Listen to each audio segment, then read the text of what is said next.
Армысыздар, достар. Тема сегодняшнего урока – как сказать «я отремонтировал ему или ей что-то». Для этого, как в предыдущем уроке, используем вспомогательный глагол «беру».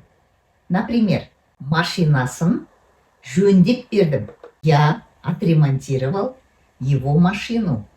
В разговорной речи вместо глагола «жөндеу» можно использовать глагол «істеу» – «делать». Например, машинасын істеп бердің бе? Ты отремонтировал ему машину? А дословно можно переводить «ты сделал ему машину». Тамақ істеп бердіңіз бе? Вы приготовили еду? Вспомогательный глагол «беру» в некоторых случаях показывает два действия.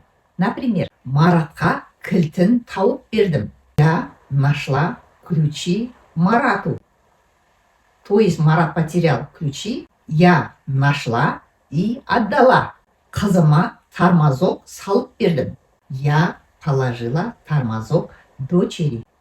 Здесь тоже два глагола «положить» и «отдать». Машинасын істеп алды. Он сделал машину. То есть глагол «беру» в основном показывает действия, которые направлены для кого-то. Значит, мы что-то делаем для кого-то. А когда используем глагол «алу», это показывает, что действие направлено именно на себя. Из предложения «машинасын істеп алды» показывает, что человек сам сделал его для себя.